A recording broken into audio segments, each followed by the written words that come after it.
ஓம் ஸ்ரீமாத்ரே நமக. அபிராமி அந்தாதியோட 50வது பாடல் இன்று அனுபவிக்க இருக்கின்றோம். கிட்டத்தட்ட பாதி முடிக்கிறோம். 100 பாடல்கள்ல 50 பாடல்கள் இன்றுடன் பார்த்து முடிக்கப்படுகின்றது. அம்பாளோட அனுக்கிரகம் இந்த 50 பாடல்களை அனுபவிக்கிறதுக்கு நமக்கு அவள் தந்த அருள், அவள் கொடுத்த பலம், அதனால்தான் நம்மளால சொல்ல முடியறது, அனுபவிக்க முடியறது.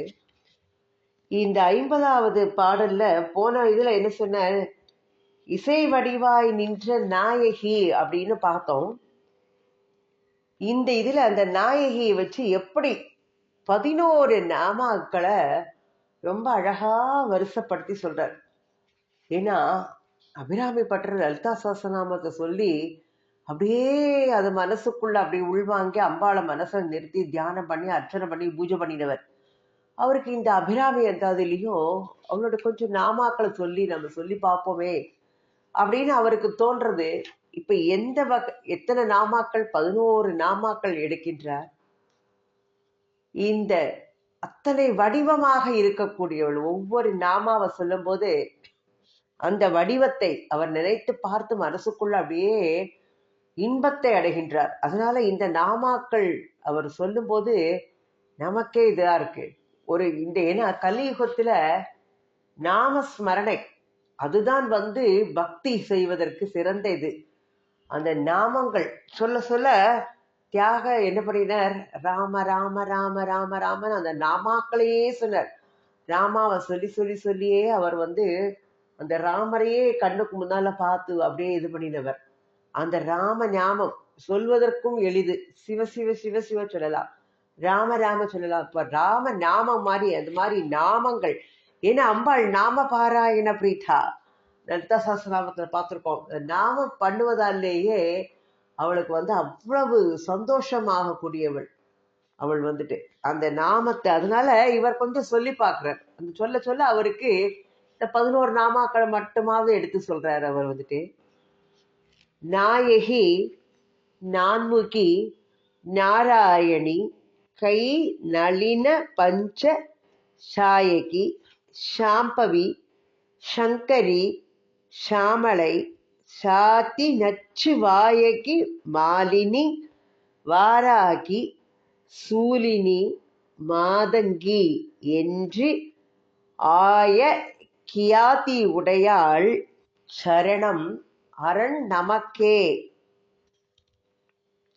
நாயகி, நான்முகி, நாராயணி, கை நளின பஞ்ச சாயகி, சாம்பவி, சங்கரி, சாமளை, சாதி நச்சு வாயகி, மாலினி, வாராகி, சூலினி, மாதங்கி என்று ஆய கியாதி உடையாள் சரணம் அரண் நமக்கே.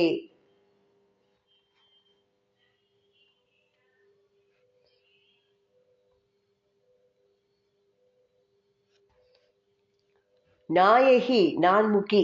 முதல்ல நாயகிங்கிற நாயகி அப்படின்னா ஒப்பற்ற தலைவி. நாயகிங்கிறதுக்கு அர்த்தம் ஒப்பற்ற தலைவி அம்பாள். ஏன்னா அவள் தான் எல்லாரையும் உலகத்தையே படைக்கக்கூடியவள். அப்போ இந்த உலகத்துக்கே தலைவியாக இருக்கக்கூடியவள் அவள் தானே. ஸ்ரீ மாதாவாக சிம்ஹாசனேஸ்வரியாக இருக்கக்கூடியவள். அப்போ அந்த நாயகி அப்படிங்கிற சொல்லும் போதே, ஏன்னா நாம பாராயணத்தினால தான் எல்லாமே இந்த உலகத்துல நடக்கக்கூடியது அப்படின்னு சொல்றார். நாம பரதே சாதன நகி அப்படின்னு அபங்கத்தில் சொல்லப்பட்டிருக்கும். நாம பரதே சாதன நகி, நாம பாராயணத்தை விட சிறந்த சாதனம் வேற ஒன்றுமே இல்லை அப்படின்ட்டு. நாம சங்கீர்த்தனத்துக்கு ஏன் அது நாம சங்கீர்த்தனத்தை அவ்வளவு இதா சொல்றோம்னா, அதுக்கு எந்தவித தகுதியோ அல்லது ஆச்சார அனுஷ்டானங்களோ எதுவுமே தேவையில்லை. ஏன்னா திரௌபதி எந்த காலத்துல வந்தா பார்த்தாங்க, ஏக வஸ்திரம் தரித்திருக்கூடிய, அதாவது அந்த விளக்கான நாள்ல அவனை இழுத்துட்டு வரா.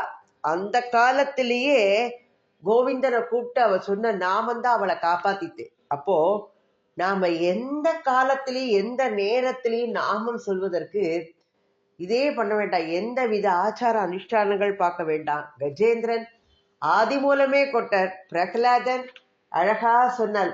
அஜாமிழன் நாராயணான்னு சொன்னார். அந்த நாமங்கள்னால அவர்களுக்கு எப்பேற்பட்ட பாக்கியம் கிடைச்சது. புரந்தரதாசர் பாண்டரங்கன் அப்படியே கீர்த்தனை பண்ணி அந்த பலம் நாம பலம்தான், உன்னுடைய பலத்தை விட நாம பலம் சிறந்ததுன்னு சொன்னார். நின்யாக்கோ நின்ன ஹங்கியாகோ ரங்கா நின்ன நாமத பல ஒந்தித்தரே சாகோ அப்படின்னு சொல்றார். கந்தர் அலங்காரத்துல படிக்கின்றிலை பழனி திருநாமம், படிக்கவே வேண்டாம், பழனி சொல்றதற்கு படிக்கணுமா அப்படின்னு சொல்ற திருநாமம் வந்து. அப்ப நாம பாராயண பிரீத்தியாக இருக்கக்கூடியவள் அம்பாள். அதனால தான் இதுல என்ன சொல்றார், இந்த நாமத்தை சொன்னாலே எல்லாம் நடக்கும் அப்படிங்கிறார். ஃபர்ஸ்ட் முதல்ல நாயகி, ஒப்பற்ற தலைவியாக இருக்கக்கூடியவள். ஏன்னா உலகத்துக்கே அம்மா அப்பா, ஜகத பிதரக வந்தே பார்வதி பரமேஸ்வரக அப்படிங்கிறார். தாய் தகப்பன் சிவபெருமான், தாய் பார்வதி. அப்போ ஒப்பற்ற ஒரே நாயகன் சிவபெருமான், அம்பாள் அவருடைய பத்தினி, அவள் ஒப்பற்ற நாயகி. இப்ப நாயகி அப்படின்னா உலகத்துக்கே நாயகி அவள். லலிதா சஹஸ்ரநாமத்துல சர்வசக்திமயி, சர்வேஸ்வரி, பரதேவதா, சுரநாயிகா. லலிதா திருசதியில ஈசானாதி பிரம்மமயி, லக்ஷ்மி வாணி நிஷேவிதாயை, லட்ச கோட்யண்ட நாயிகா, ஹரி பிரம்மேந்திர சேவிதா, சர்வேஸ்வரியை, சர்வாதாராயை, சகலாயை, சர்வ பிரபஞ்ச நிர்மாதிரியை. எத்தனை நாமாக்கள் நம்ம அனுபவிச்சோம் திருசதியில. அவள் முத்தேவரும் முத்தொழிலாற்றிடவே முன்னின்று அருளும் முதல்வியாக இருக்கக்கூடியவள். மூவரையும் படைத்து தொழில்களை அவரவர்களுக்கு கொடுத்து எல்லாரையும் மேற்பார்வை பார்க்கக்கூடியவளாக, முத்தேவரும் முத்தொழிலாற்றிடவே முன்னின்று அருளும் முதல்வியாக இருக்கக்கூடியவள், ஒப்பற்ற நாயகி. லலிதா நவரத்ன மாலையில சொல்ற மாதிரி முதல்வியாக இருக்கக்கூடியவள். இன்னும் என்னன்னா, அரி அரண் பூ மேலோன் அகமலர் மேல் மின்னும் விழி கதிரம் சோதி விளக்காகியே நிற்பாயின்னு அம்பாளை சொல்றா. அப்பேற்பட்ட நாயகியாக இருக்கக்கூடியவள். அடுத்தது நான்முகி. அந்த நாமா நான்முகி பிரம்ம வடிவ ரூபம், உலகத்தையே படிக்கக்கூடிய சிருஷ்டி கர்த்ரி. அதை சொல்றா இல்லையா, அதான் சிருஷ்டி கர்த்ரி பிரம்ம ரூபா. பிரம்ம ரூபாவாக இருக்கக்கூடியவள், சிருஷ்டி கர்த்திரியாக இருக்கக்கூடியவள். அப்போ பிரம்மாவின் படைப்பு தொழிலை செய்பவள். அதனால 4 முகங்களை கொண்டவள் நான்முகி அப்படின்னு சொல்றார். 4 முகங்கள், ஆகாய முதல் 4 தத்துவமாக இருக்கக்கூடியவள். சதுர்பக்திர மனோகரா அப்படின்னு நான்முகன் பத்தினியான சரஸ்வதியா வச்சுக்கலாம். நான்முகி சரஸ்வதியை நமக அப்படின்னு சொல்றோம். அப்போ சரஸ்வதியாக இருக்கக்கூடியவள் நான்முகி, நாயகி, நான்முகி. நாராயணி. நாராயணி அப்படின்னா அஜ்ஞானத்தை போக்குவளாக இருக்கக்கூடியவள், அஜ்ஞான துவாந்த தீபிகா. ஏன்னா ஜலத்தை ஆதாரமாக கொண்டவள் நாராயணன். இவள் சகோதரி நாராயணி. மகாலட்சுமி, கோவிந்த ரூபிணி, பத்மநாப சகோதரி, விஷ்ணு மாயா. எத்தனை நாமாக்கள் நம்ம அனுபவிக்கிறோம் இல்லையா. இன்னும் ஒரு சுபாஸ்வம்னு ஒரு கஷேத்திரம் இருக்கும், அதுல நாராயணினே அவளுக்கு பேரா அம்பாள். இப்ப பார்த்தோம்னா இப்ப புதுசா வந்திருக்கு ஸ்ரீநகரம் சொல்றா, ஸ்ரீபட்டினம். அதுல அம்பாள் நாராயணியாகத்தான் இருக்கின்றாள். இப்ப சென்னை கிட்டக்க ஒரு பெரிய இது வந்திருக்கு, அந்த ஸ்ரீபுரம். அதுல இருக்கக்கூடியவள் நாராயணி. ஏன்னா சக்தி தத்துவம் தான் நாராயண ஸ்வரூபம். அப்ப அம்பாளோட புருஷ ரூபம் நாராயணன். அப்போ அரியலால் தேவி இல்லை ஐயன் ஐயரானார்கேன்னு நாவுக்கரச தேவாரத்துல சொல்லியிருக்க. பிறை தங்கு சடையானை வளத்தே வைத்துன்னு திவ்ய பிரபந்தத்துல பார்த்திருக்கோம். சங்கமும் சக்கரமும் தாமரை கையேந்தி செங்கண் அரிமான் சிற விடைமேல் இன்றாயால் கங்கை முடிக்கணிந்த கண்ணுதலோன் பாகத்து மங்கை உருவாய் மறையேத்தவே நின்றாயின்னு இளங்கோடிகள் சிலப்பதிகாரத்துல சொல்லியிருக்க. அப்போ எப்பேற்பட்டவள் நாராயணி. நாராயணன் தான் அம்பாள் ஸ்வரூபம் நாராயணி. அதனால ஏற்கனவே நம்ம அந்த அனுபவிச்சிருக்கோம். நாராயணிங்கிற நாமம் நாராயண ஸ்வரூபம் அம்பாள். நாராயணன் தான் அம்பிகையாக இருக்கக்கூடியவள். அடுத்தது கை நளின பஞ்ச சாயக்கி அப்படின்னு சொல்ற. நளினம் அப்படின்னா என்னது? தாமரை. சாயகம்னா அம்பு. பஞ்ச சாயக்கி அப்படிங்கிற 5 அம்புகள், கையில் 5 மலர் அம்புகள் கொண்டவள். நம்ம ஏற்கனவே பார்த்துருக்கோம் அம்பாளோட இது. மிருதுவானவள், மிருதுத்தன்மை, நளினமான இருக்கக்கூடியவள் அப்படின்னு சொல்லுவா. மிருதுவான கைகளில் எப்படி மலர் அம்புகள், மலர் எப்படி இருக்கும்? அப்படியே தொட்டால் வாடி விடக்கூடியது. அப்ப மிருதுவான மலர் அம்புகளை கையில் ஏந்தியவள். புன்றேஷு பாசாங்குச புஷ்பபான ஹஸ்தே நமஸ்தே ஜெகதேக மாதா அப்படின்னு சியாமலா தண்டகத்துல காளிதாசன் சொல்லியிருப்பார். பஞ்ச தன்மாத்திர சாயகா அப்படின்னு 5 தன்மாத்திரைகளையே பானங்களாக கையில் கொண்டவள் அப்படின்னு லலிதா சஹஸ்ரநாமத்துல அந்த நாம அனுபவிச்சிருக்கோம். 5 பூக்கள், தாமரை, மாம்பூ, அசோகம், முல்லை, நீலோத்பலம், இப்படி 5 மலர் அம்புகளை கையில் உடையவள். அப்ப வலது மேல் கையில் இந்த 5 மலரம்புகளை கையில் ஏந்தி இருப்பவள். ஏன்னா இதுல என்ன பார்த்திருக்கோம்? நம்ம மனசு அப்படிங்கிறத கரும்பு வில்லு, 5 இந்திரியங்கள், 5 தன்மாத்திரைகள், இதை மலர் அம்புகள். மனதையும் பஞ்ச இந்திரியங்களையும் அடக்கி ஆள்பவளாக இருக்கின்றாள் அம்பாள். கை நளின பஞ்ச சாயகி அப்படின்னு சொல்றா அம்பாளை. அடுத்தது சாம்பவி, அழகான நாமா. சாம்பவி சம்பு. சம்பு யாரு? சிவபெருமானோட பெயர். சம்பு, சாம்பன் அப்படின்பா பரமேஸ்வரனுக்கு. அப்போ சம்பு அப்படின்னு சொல்லியாச்சுன்னா என்னது? சம்புன்னு சுகத்தை கொடுப்பவன். ஏன்னா ஸ்வயம்பூ சம்புராதித்ய அப்படின்னு சொல்லுவா, விஷ்ணு சஹஸ்ரநாமத்துல பார்த்திருக்கோம். அப்போ சுகத்தை செய்பவர் சம்பு அப்படின்னு அந்த ஆச்சாரியால் அதற்கு பாஷ்யம் சொல்லியிருப்பார். விஷ்ணு சஹஸ்ரநாமத்துல 38வது நாமா ஸ்வயம்பூ சம்புராதித்ய அப்படின்னா சுகத்தை செய்பவர் அப்படின்ட்டு. அப்ப சிவபெருமான் சம்ஹார தொழில் செய்யறாருன்னா அது எதுக்காண்டி செய்யறார்? சுகத்தை கொடுப்பதற்காக. சம்ஹாரம் சொல்லலைன்னா அடுத்தாப்புல உள்ள சிருஷ்டினால இந்த பூமியே பாரத்தை தாங்காம ஆயிடும். அப்போ எல்லாமே அதோட இயல்புல நடக்கணும். சிருஷ்டி, ஸ்திதி, லயம் எல்லாமே இருக்கணும். அப்படி இந்த சம்ஹாரம் எல்லாமே இருக்கணும். அப்போ ஒருத்தரை சம்ஹாரம் பண்றதுன்னா நம்மளுக்கு அது ரொம்ப கொடுமையா இருக்கிற மாதிரி இருக்கும். ஆனா அது உண்மையிலேயே ஒரு சுகம். நம்ம சிந்தித்து பார்த்தோம்னா சொல்றா, சும்மா இருக்கிறதே சுகம் அப்படின்பா. சும்மா இருப்பப்பா, அதான் சுகத்துல பரம சுகம் அப்படின்பா. அப்போ பற்பல நம்ம பிறவி, எத்தனை பிறவியோ எடுக்கிறோம், ஓய்வின்றி அலைஞ்சிட்டு இருக்கு இந்த ஜீவன். இப்ப போறது, அப்ப அடுத்த பிறவி எடுக்கிறது, அடுத்த பிறவி இருக்கிறது, இப்படி ஓய்வின்றி அலைச்சல் இல்லாம இருக்கக்கூடிய அந்த ஜீவனுக்கு ஓய்வை கொடுக்கக்கூடியவர். அதனால்தான் அந்த சம்ஹார தொழில்ங்கிறது சுகத்தை தரக்கூடியதாக சொல்லிட்டு. இப்ப நாம என்ன சொல்லுவோம்? அப்பா நல்ல தூக்கம், சுகமா தூங்கினோம் அப்படின்பா. அப்போ விழிப்பு நிலையில சுகம் பெறணும்னா அதுக்கு நம்ம பொருளை ஈட்டணும், நல்லா சாப்பிடணும், அதுக்கு பொருளை ஈட்டணும், அதுக்கெல்லாம் அலைஞ்சு திரிஞ்சாதான் சுகம் கிடைக்கும். ஆனா தூக்கத்துல அப்படியே என்ன செய்யலாம்? நம்மளோட மொத்த இந்திரியங்கள்லாம் அடங்கிடும், மூச்சு விடுறது மட்டும்தான் நடக்கும். அப்போ வேறு செயல் எதுவுமே இருக்காது. அதனால சுகமா இருக்கும் அந்த தூக்கம்ங்கிறது. அப்போ அன்றாடம் நம்ம தூங்குறோம், அதுவே சொல்லுவா, உறங்குவது போலும் சாக்காடு, உறங்கி விழிப்பது போலும் பிறப்பு அப்படின்னு சொல்லிட்டு. அது மாதிரி அன்றாடம் தூக்குவது தற்காலிக தூக்கம். அப்போ அதுவே சுகத்தை தரக்கூடியதா இருக்கும்னா, அப்போ மரணம்ங்கிறது ஜீவனுக்கு நிரந்தர ஓய்வு கொடுக்கக்கூடிய பெரிய சுகம் அப்படிங்கிறார். அப்போ புஷ்பங்களை ஒடுக்குவது, கட்டுவது புஷ்பஹாரம். அப்ப ஜீவன்களை ஒடுக்குவது சம்ஹாரம். அது பரம சுகம்ங்கிறார். அதனாலதான் சாம்பவி அப்படின்னு சொல்ற. சாம்பவினா 8 வயது பெண் குழந்தை தான் சாம்பவி. ஏன்னா லலிதா சஹஸ்ரநாமத்துல இந்த சாம்பவிங்கிற நாமம் நம்ம அனுபவிச்சிருக்கோம். சாம்பவி. அடுத்தது சங்கரி. சங்கரினா சங்கரன் அப்படின்னா பரமசிவன். சங்கரனது பத்தினி சங்கரி. சம் அப்படின்னு சொன்னாலே மிகர்ந்த, உயர்ந்த, மேலான அப்படிங்கிறது. சங்கரன் அப்படின்னு சொல்லுவா. இப்ப சங்கரம்னா ஹிதத்தை தருபவர், மேலான சுகத்தை தருபவர், மங்களகரமான கரத்தை உடையவர். அவரது சக்தி சங்கரி அப்படின்னு சொல்றார். சங்கரி. அதனால லலிதா சஹஸ்ரநாமத்துல பார்த்திருக்கோம், சாங்கரி, ஸ்ரீகரி, சாத்வி அப்படின்னு சொல்றார். சங்கரி அப்படின்னு சொல்லும் போது சங்கரருடைய பத்தினி, சுகத்தை செய்பவள் அப்படின்னு சொல்லலாம். அன்பர்களுக்கெல்லாம் அருளை கொடுத்து இன்பத்தை உண்டாக்குபவள். அதனால சங்கரி அப்படின்னு அவளுக்கு பெயராக இருக்கின்றது. அடுத்தது ஷியாமலை.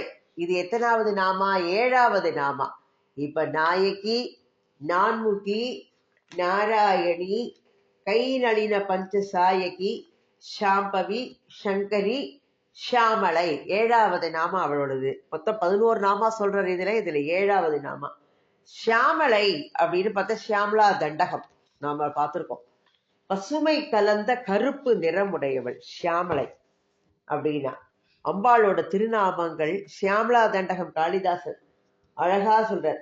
ஏன்னா கிருஷ்ணருக்கே எந்த நிறம்? ஷியாமள வர்ணம், ஷியாமள நிறம். அதனால தான் இந்த திருநாமா அவளுக்கு ஷியாமளா அப்படின்னு வந்திருக்கு. 16 வயதுடைய கன்னி, அதனால ஒரு வகை பச்சை பசுமை கலந்த கருப்பு நிறம், அதனால்தான் ஷியாமளா. 16 வயது பெண். யாமலா ஆகமம்னு தனியான சாஸ்திர நூலே இருக்கு.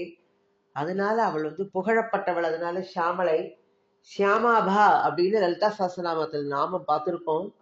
ஷியாமளியே உன் திரு நாமதேயத்தை நன்றாய் தமிழ் மதுர கவியில் பதித்தேனா அப்படின்னு கவி குஞ்சர பாரதி எப்படி மீனாட்சி அம்மன் மேல பாடியிருக்காரு. அதனால ஷியாமளை அப்படின்னு சொல்ற. ஷியாமளமேனி சகல கலா மயில் அப்படின்னு பாட போறாரு. இன்னும் பின்னால சகல கலைகளிலும் சிறந்து விளங்குவதற்கு என்ன பண்ணணுமா? ஷியாமளையை நம்ம ஆராதனை பண்ணணும் அப்படிங்கிறா. அப்போ ஷியாமளை அப்படின்னு எல்லா கலைகளையும் மாலையாக அணிந்து விளங்குபவள். அதனால ஷியாமளா அப்படின்னு சொல்றா. சாதி நச்சுவாய் அகி மாலினி, சிறந்த ஜாதி நாகங்களை எல்லாம் மாலையாக அணிந்து விளங்குபவளா. நாகங்கள்னாலே நம்மளுக்கு பாம்புனா படையும் நடுங்கும்போம். அப்படியே கொடிய விஷம் நாம பார்த்துருக்கோம். அப்பா அது என்னது? பாம்புனாலே பயம் வந்துடும். அப்போ அது என்ன பாம்பா, தண்ணி பாம்பா, விஷப்பாம்பாலாம் பார்க்கறது கிடையாது. அப்போ நாகம், சர்ப்பம், நாகம் அதெல்லாம் நல்ல பாம்புக்கு உள்ளது. மற்றவைகள் எல்லாம் பாம்புன்னு தான் சொல்லுவா. அப்போ உயர்ந்த நாக வர்க்கங்களை மாலையாக அணிந்து விளங்குபவள் அப்படின்னு சொல்றா. ஏன்னா அம்பாள் எப்படிப்படினவள்? பரமசிவன் விஷத்தை உண்டோன்னு அப்படியே கையால அதை இதாக்கி அப்படியே நிறுத்தினவள். அப்ப கொடிய விஷத்தை கூட கை ஸ்பரிசத்தால அமிர்தமாக ஆக்கியவள் அம்பாள். அருந்திய நெஞ்சு அமுதாக்கிய அம்பிகைன்னு நம்ம பார்த்துருக்கோம் ஏற்கனவே.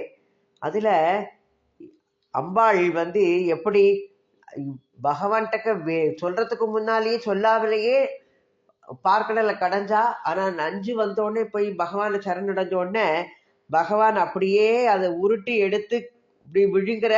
அதை அம்பாள் கண்டத்திலேயே தடுத்து நிறுத்திட்டான்னு சொல்லுவா. அப்போ இது உடல் ஈசன் உடல் சக்தி உடல் அப்படின்னு பிரிந்திருந்தால்தான் ஏற்றுக்கொள்ள முடியுமானா சிவன் பாதி சக்தி பாதி அப்படின்னா நம்ம சிவன் பாதி விஷம் உண்டாலும் சக்தி பாதி உடல் அது ஜீரணித்து விட்டதுன்னு சொல்லுவாராம். அதனால அவர் உண்டது அப்படியே ஜீரணம் ஆயிடுத்து அப்படின்னு. அதனால தான் அபிராமி என்ன பண்றாளாம்? மன்னிப்பதோடு கொடியதை கூட நல்லதாக மாற்றக்கூடியவளாம் அம்பாள் அப்படின்னு சொல்ற. அதனால தான் சங்கர பகவத்பாதால் என்ன சொல்லுவார்னா, தவஜ நதி தாடங்க தவ ஜனனி தாடங்க மகிமான பாடுவார். அம்பாளோட மகிமையினால தான் அந்த விஷம் இதாச்சு அப்படின்னு சொல்லிட்டு சௌந்தரிய லகரியில சொல்லுவார். அம்பாளுக்கு நாகபூஷணி, நாகேஸ்வரி அப்படிலாம் நாமங்கள் நம்ம கேட்டிருக்கோம். அதனால நாகபூஷணின்னு அம்பாள் பெயர் இருக்கு. ஸ்ரீலங்கால கூட பார்த்தோம்னா அம்பாளுக்கு ஒரு இதுல நாகபூஷணின்னு ஒரு பெயர் வச்சு அம்பாளை வழிபடுறா. அடுத்தது வாராகி அப்படின்னு சொல்லலாம். வராகி வாராகி சொல்றாரு இல்லையா? அப்ப வராகி அப்படின்னா வாராகம் அப்படின்னா வராகம்னு என்னது? பன்றின்னு பெயர் இல்லையா? ஏன் பன்றி வாராகின்னா அந்த முகத்தை கொண்டவளான அம்பாள். அது எதனால இருக்காள் அப்படின்னா அதுக்கு பண்டாசுர போர்ல அம்பாள் பண்டாசுரன் இது பண்ணும்போது அவனை வெற்றி கொள்வதற்காக தேவி பல ரூபங்கள் எடுக்கிறார். அதுல ஒன்று வாராகி. காட்டு பன்றிகள் எல்லாம் இழுத்து சென்று அந்த தேரில் ஏறி பண்டாசுரனோட தம்பி விசுக்கரனை வீழ்த்தினாளாம். அதனால தேவி மகாத்மியத்தில் இதை நம்ம பார்த்துக்கலாம். அதனால அம்பாள் வாராகி மாலைன்னு அம்பாளுக்கு தனியா ஒரு சிறப்பு நூலே இருக்கு. விசுக்கர பிராணகரன வாராகி வீரிய நந்திதா அப்படிங்கிற நாமம் லலிதா சஹஸ்ரநாமத்தில் நம்ம அனுபவிச்சிருக்கோம் இல்லையா? பன்றி அப்படின்னா அது தாழ்ந்தது இல்லை. அதனால தான் அது தாழ்ந்தது இல்லைங்கிற உணர்த்துறதுக்காகத்தான் வராக அவதாரம் திருமால் எடுத்தார். ஏன்னா வராக அவதாரம் எடுத்த அந்த பெருமாளுக்கு என்ன பெயர்னா பூவராகன். அந்த பூவராகனுக்கே சக்தியை கொடுத்தவளா அம்பாள், அதனால வாராகி அப்படின்னு சொல்றா. அப்போ திருமால் அம்பாள் சொரூபம், அதனால அவர் வராகன், இவள் வாராகி. அதனால பன்றி எப்படின்னா மல அழுக்குகளை உண்டு சுத்தம் செய்வது போல நம்மளுடைய மனசுல உள்ள அந்த மும்மல அழுக்குகள் எல்லாவற்றையும் துடைத்து தூய்மையாக்குபவளாம் அம்பாள். அதனால அவள் வாராகி. நெஞ்சத்து அழுக்கையெல்லாம் நின் அருள் புனலால் துடைத்தனை அப்படின்னு சொல்றா. அப்போ நம்மளுடைய அழுக்கு எல்லாம் இறைவி போக்குகின்றாள். இதுல நம்ம கூட பார்த்திருக்கலாம், திருவம்பாவையில தங்கள் மலம் கழுவுவனார் வந்து சார்தலினால்னு திருவம்பாவையில. அப்போ விஷ்ணு சக்தி வகையில ஒன்று வாராகி. இந்த வாராகிங்கிறவள் வெற்றியை தரக்கூடியவளாக பார்க்கப்படுகின்றாள். அடுத்தது 10வது நாமா சூலினி.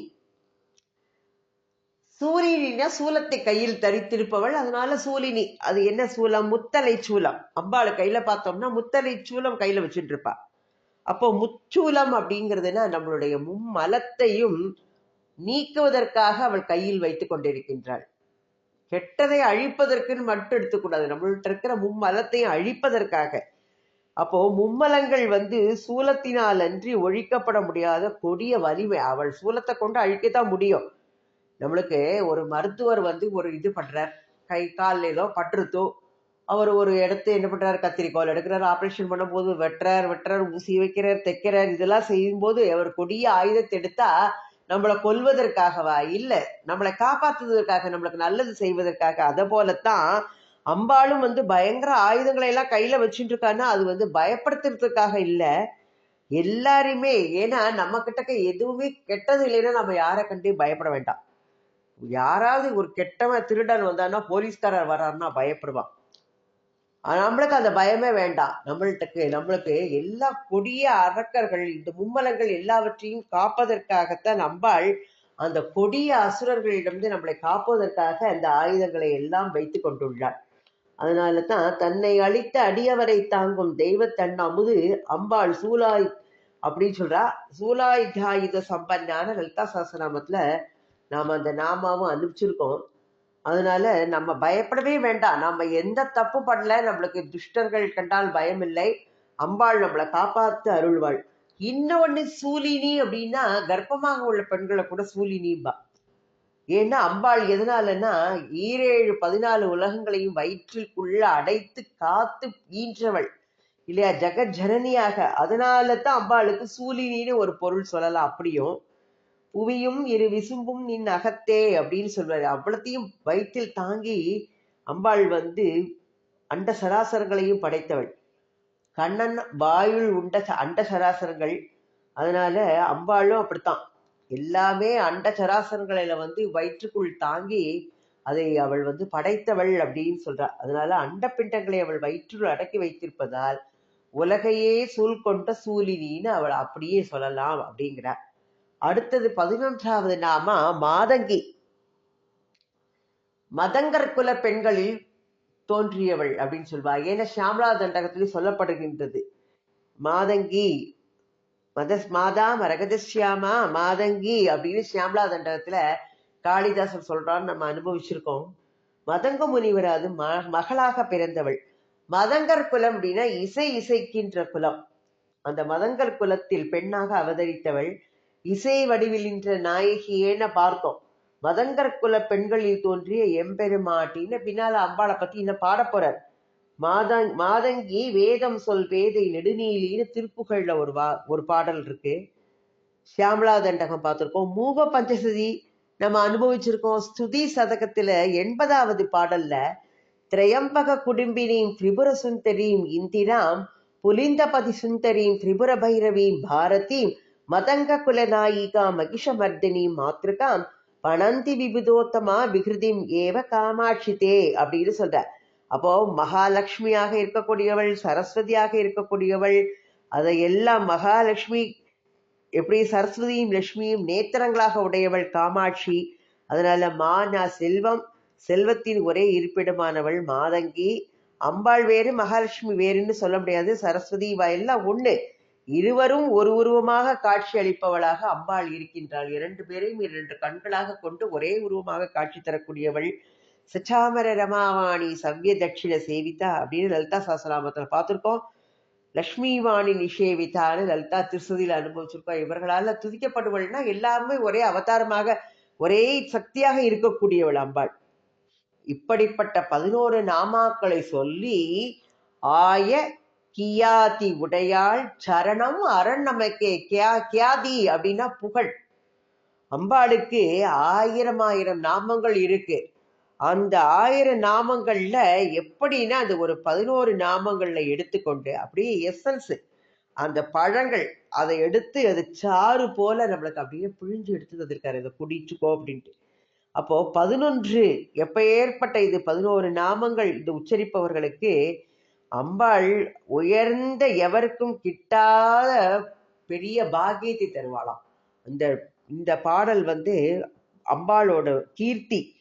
அப்போ அம்பாளோட கீர்த்தி ஏன்னா எப்படி சொல்ல முடியாது, வாக்குக்கும் மனதிற்கும் எட்டாதவள், சிந்தைக்கும் உதிக்காதவள், அதையெல்லாம் தாண்டி நிற்பவள். அவளுடைய புகழ் பெருமை எல்லாம் நம்மளால எடுத்து சொல்லவே முடியாது, சொல்ல இயலாது அப்படின்னு சொல்லிட்டு ஏம்ப முடியாத காரியம். அப்போ இது என்ன சொல்லுவா, ஒரு கூட்டம் அப்பா 1000 பேர் இருப்பா அப்படின்பா. ஒரு கூட்டத்துக்கு வந்தா 1000 பேர் யாருல வந்தாலும் சொல்ல முடியுமா? அப்ப நிறைய கூட்டம் இருந்ததுங்கிற மாதிரி இந்த 11 நாமாக்கள் சொல்லி ஒரு பானை சோத்துக்கு ஒரு சோறு பதங்கிற மாதிரி இந்த 11 நாமாக்கள்ல இன்னும் அளவிடற்கு அரிய கீர்த்தி உடையவள் அம்பாள். அதனால தான் ஆய கியாதி உடையவள். கியாதி அப்படின்னா புகழ். அப்போ ஒரு பொருளோட சிறப்பை நம்ம எப்படி சொல்லுவோம், இது என்ன விலைன்னா அப்போ ரொம்ப விலை வசதுன்னா அந்த பொருள் ரொம்ப நல்லா இருக்கும் போலக்கு நினைப்போம். அப்போ இந்த 11 நாமாக்களை சொல்லி அம்பாளோட அளவிடற்கரிய சிறப்பை நமக்கு அதன் மூலமாக எடுத்து சொல்கின்றார். இந்த அம்பாளோட நாமாக்களை எல்லாம் இந்த 50வது பாடல்ல சொல்லி அவளுடைய திருப்படி நம்ம பணிவது நமக்கு பெரிய அரண் அப்படிங்கிற. அதனால அரண் அப்படின்னாலே என்னது, சுத்தி வர நம்மளுக்கு போட்டிருக்கின்ற கோட்டை. துஷ்டர்கள் யாரு கொடுமை செய்வர்கள், பகைவர்கள் யாரும் உள்ள நுழைய முடியாத கோட்டையாக நம்ம சுத்தி அம்பாள் அரண் வச்சிருக்கலாம். நம்மளுக்கு எப்படி நம்ம யமன் அப்படிங்கிற எதிரியை நம்மளால வெல்லவே முடியாது இல்லையா? வேற யாராலும் கூட ஆளை வச்சு வச்சிருவா, அவளை வச்சு அடிப்பா, பணபலம் இருந்தா படைபலம் இருந்தா பண்ணுவா. அப்போ இந்த யமன் கூட உள்ள நுழைவதற்கு பயப்படக்கூடிய கோட்டையை நம்மளை சுத்தி எழுப்பிடுவாளாம். அந்த கோட்டை இது நாம கோட்டை அப்படிங்கிற. இந்த நாமத்தை சொன்னாலே அதனால நம்மளுக்கு நாம கோட்டைகள்ல இருப்பவனை நமன் எதுவும் செய்ய முடியாது அப்படின்னு சொல்ற. ஏன்னா உன்னுடைய நாமம் என்னுடைய நாவில் கொண்டேன் அப்படின்னு சொல்ற மாதிரி அப்படிப்பட்ட. ஏன்னா இதுல பெரியாழ்வார் சொல்லியிருப்பார், மார்வம் என்பது ஒரு கோவில் அமைத்து மாதவன் என்னும் தெய்வத்தை நாட்டி ஆர்வம் என்பது ஒரு பூ இடவல்லாருக்கு அரவ தண்டத்தில் உயலுமாமே அப்படின்னு சொல்றார். அப்ப அடியார்கள், இறைவனுடைய அருள் பெற்ற அடியார்கள் எல்லாம் அவளுடைய பாதத்தை சரண் புகுந்தாள்னா, அவளுடைய அந்த நாமங்கிற கோட்டைக்குள்ள புகுந்து வாழ்ந்துட்டோம்னா நம்மளுக்கு யம பயம் என்பதே கிடையாது. அப்பேற்பட்ட பெருமையுடைய அன்னை அபிராமியோட திருவடிகள்ல சரண் புகுந்து அவளுடைய நாமம் அப்படிங்கிறத சொல்லி அந்த கோட்டைக்குள்ள நாமளும் புகுந்துட்டு எல்லா பயமின்றி நலமோட வாழ அவள் அருள் புரிவாள். கண்டிப்பா அவள் பண்ணுவாள் அப்படிங்கிறார். அந்த நாமாக்களை சொல்லும் போதே நம்மளுக்கு எல்லா நன்மைகளும் கிடைக்கும் அப்படிங்கிறார். ஓம் ஸ்ரீ மாத்ரே நமக.